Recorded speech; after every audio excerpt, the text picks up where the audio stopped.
to our business community and the general public. We assure you that the landmark ease of doing business and efficient government service delivery act has been gaining momentum. We are closer to eliminating over-regulation in government services. Frontline processes, including consular services, processing of building and business permits, and the services of overseas Filipinos and seafarers were streamlined. Passports and driver's license validity were lessened to ease the burden of the public. We received a BBB plus credit rating despite ASEAN credit rating downgrades and negative outlook revisions worldwide.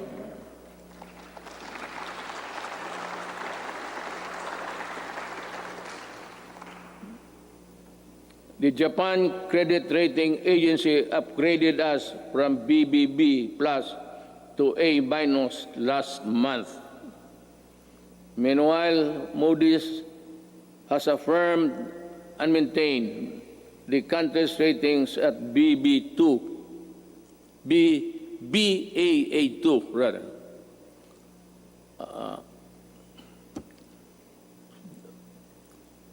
To understand, because with the light I have mine eyesight is not as good as new. Our fiscal position is strong, our economic fiscal management prudent, and our banking system robust. We are in a better position to weather the crisis caused by COVID-19 global pandemic. We have accomplished significant infrastructure projects under the Build program. I will not dwell lengthily on the nitty-gritty of our infrastructure accomplishments. Now, lest I bore you. Instead, we will release a comprehensive written report of our collective milestones and the details of accomplishments that remind us that perseverance, patience, determination will help us move forward even in the most difficult times. We issued last year the Executive Order number 100, establishing the Diversity and Inclusion Program as national program of the government. We want to end discrimination of persons on the basis of age, disability, ethnicities, sexual orientation, and gender identity and expression, and other character traits.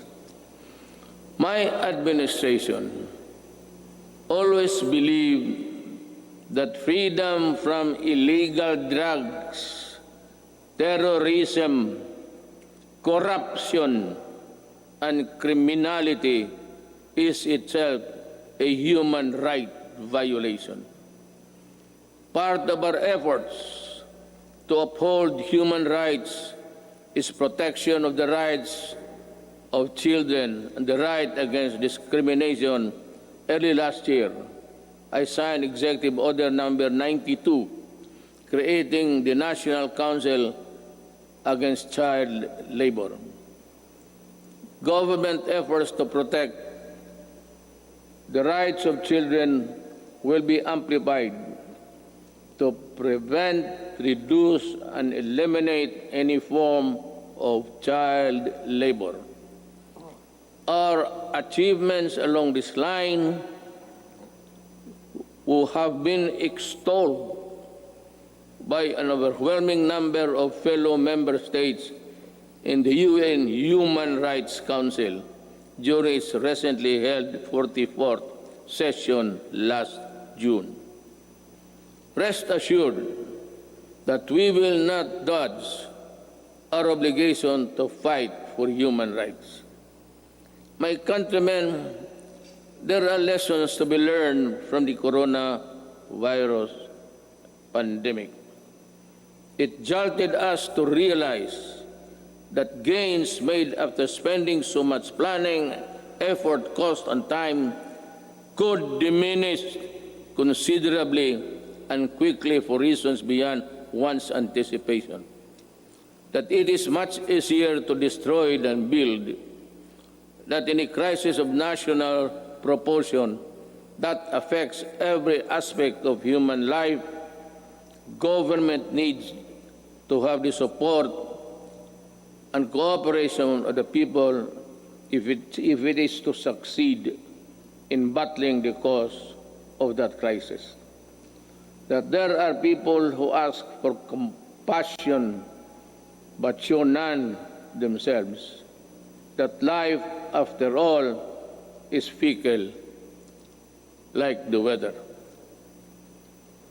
The gains we achieved for the first 3.5 years were put to a test when the pandemic suddenly struck the global community.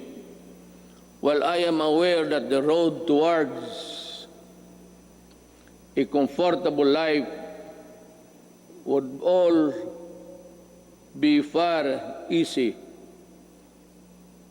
if the pandemic had not occurred, and around the rest of the world we suffered.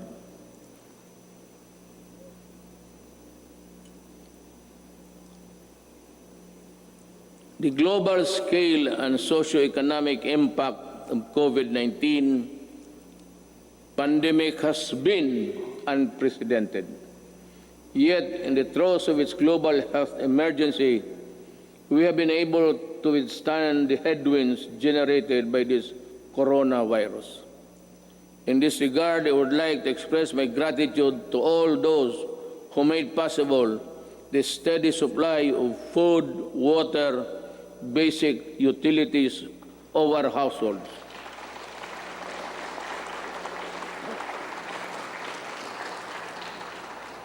And the provisions of basic social services and financial assistance to our people.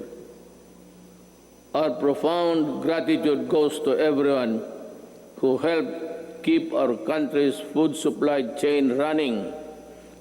The valiant soldiers, policemen, and security guards who kept peace and order in our community.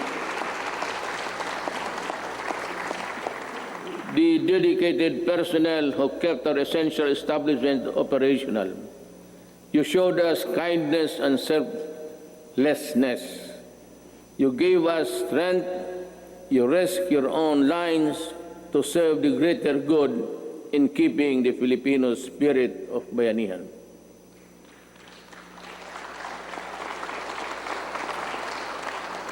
I also thank the men and women of the Interagency Task Force on Emerging Infectious Diseases and the National Task Force Against COVID-19 for all the countless hours it spent to keep the pandemic in check and for all the efforts it made to ensure the safety of our people.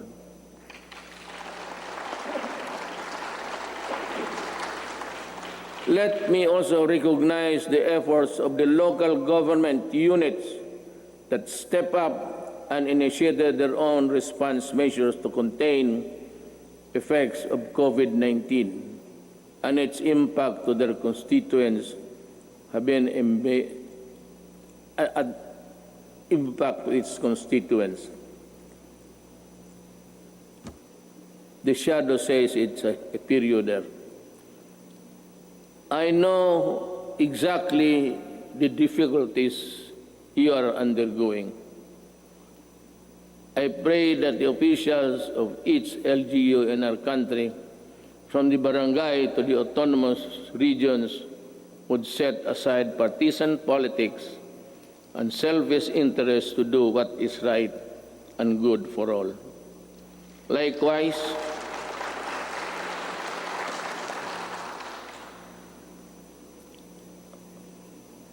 I likewise issued Executive Order Number 104, which imposed ceilings on retail prices of at least 133 drugs and medicines, and directed a continuous review of the retail prices of others. This proved to be providential now that we are facing a pandemic. To everyone who helped us in this time of great need, maraming salamat po.